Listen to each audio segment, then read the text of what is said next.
Yun, isang mapagpalang araw po mga bossing. Available po SPMC Bolt Action Long Tank. Ayan po siya. 24 inch po lahat ng available. Wala pong available na 27. 24 inch long tank. 12 ropes. Brass barrel po to mga bossing. Hindi solid na stainless yung barrel. Tanso yung loob, naka-sleeve na stainless. Sa mga naghahanap ng solid stainless barrel, meron po yung tinatawag na Lotar, yung imported na barrel. Nagkakalaga po yun ng 18 to 20,000 barrel lang po yun mga bossing. Mahal po yung solid at saka imported po, wala pong local na solid stainless barrel. Bolt action, yan, tukak.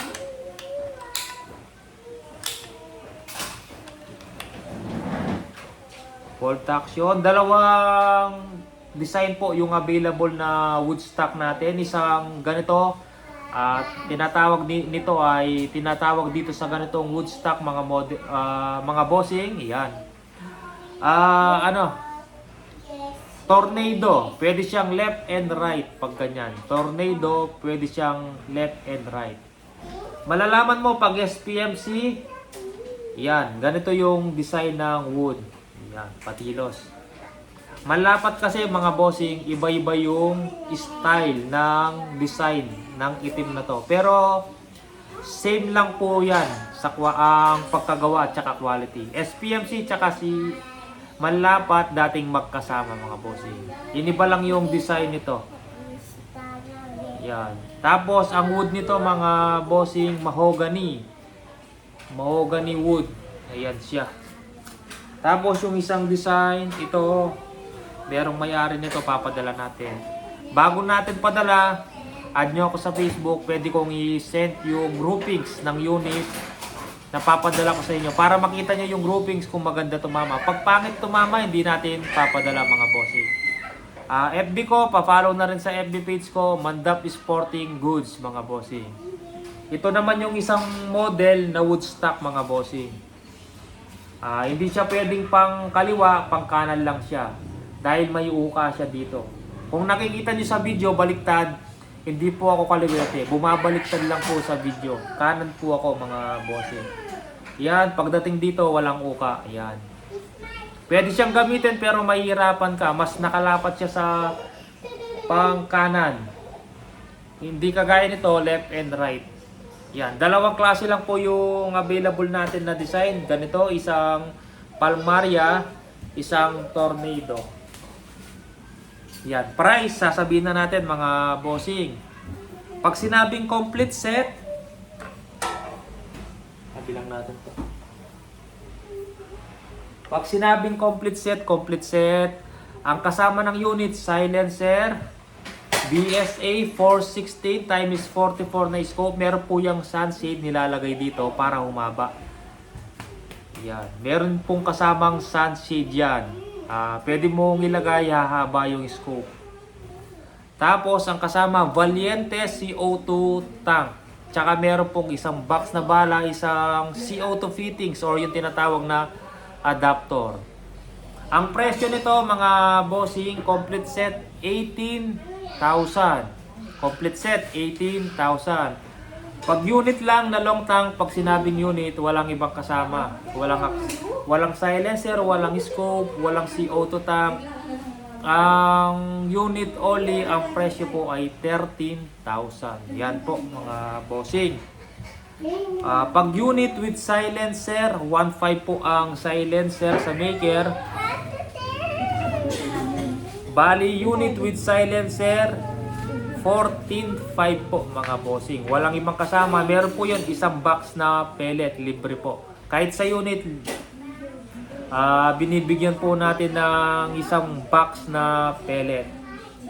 Yan. Paano ang pag-avail ng unit? Pwede tayo COD, pwede pick up, pwedeng payment first. Pag COD, para iwas scam mga bossing, pati shipping fee, magbabayad po kayo sa rider. Sagot nyo po yung shipping fee. For example, 18,000 to. COD, ang shipping fee 800 or 1,000. Ipa-plus lang po yon sa total price. Kunyari 18,000 plus 800, 18,500 po yung babayaran nyo. Hindi po ako yung nagbibigay kung magkano yung shipping fee. Ang nagpe-presyo po nun si Flash Express, titimbangin po yung unit, depende sa laki, depende din po sa total price ng unit. Pag tumataas po ang total price ng unit, tumataas din po ang shipping fee. Yan po. Pag pinadala ng regular yan, for example, payment first po kayo, regular, pinadala ko siya ng regular sa Flash Express, mas mababa po ang shipping fee. Tumataas lang po ang shipping fee pag COD dahil meron po silang charge. Depende sa total price. Ngayon, may para iwas scam po, hintayin nyo po dumating yung unit sa inyo bago kayo magbayad. Kasi minsan may nagpapanggap na rider, tumatawag po sa... Hindi ko alam paano nakikita yung details. May tatlo na pala ang nangyari, yung isa na scam, yung dalawa tumawag muna sa akin. May tumawag na rider, nagpapanggap po na rider, sasabihin doon sa client, nagtataka ako ba talagang yung details ng client. Tinawagan yung client, sasabihin, sir, nandito na yung unit nyo, bayad na po pala. Ngayon, nagtataka si buyer. COD pinag-usapan namin, bakit bayad na? Ngayon, tatawag ulit yung rider, sasabihin, ay sir, hindi po pa pala bayad yung unit nyo, nagkamali po kami. Ngayon, bago ko i-deliver, ipa-Gcash nyo muna yung bayad bago ako pumunta sa inyo. Ganun po yung nangyari doon sa isang client eh. Tumawag, ngayon pumayag yung client, COD kami, nagpa-Gcash siya dun sa tumawag sa kanya. Yun, na-scam na siya. Wala pa naman yung unit sa kanya, binayaran niya sa Gcash. Kaya maganda po, hintayin nyo yung rider na dumating sa inyo, or kung papayag siya na pwedeng nyong ibuksan yung box, mas okay.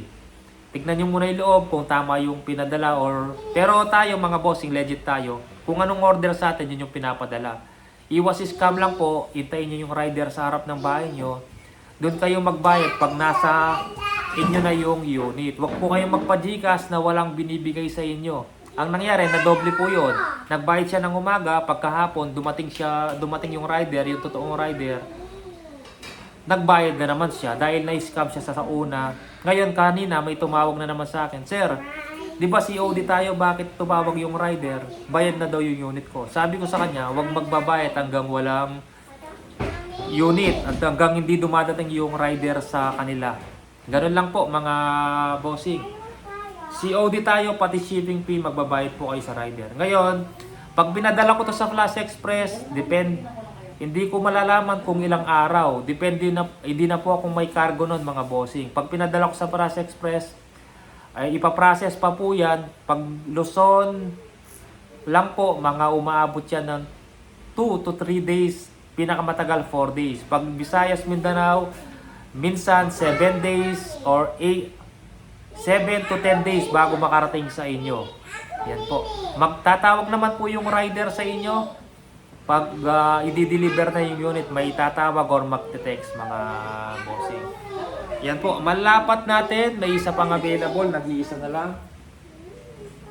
Sporter model. Sasabihin ko po yung price.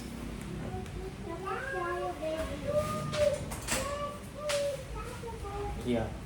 Dating gawi, bago padala, i-check yung groupings. Pag pangit yung groupings, hindi natin papadala. Same price po, Kuya Henry made. Dalawa na lang pala yung available natin na manlapat. 10 pieces to, wala pang 1 week, naubos na. Yung 8 pieces na sinubukan natin, walang palya, lahat maganda tumama. Napakalupit. Baka gusto nyo, nag-iisa na lang ang presyo, complete set, 18,000. Same price po sa SPMC na long tank, pero ito standard tank. Complete set, 18,000. Yan po mga bossing. Tawag po kayo sa aking number or PM nyo po ako sa Facebook, Mandap Sporting Goods. Ito pa po yung isa, pamuntang Nueva Ecija. Yan, nakabalik na. Yan po mga bossing. Sige po, maraming salamat po.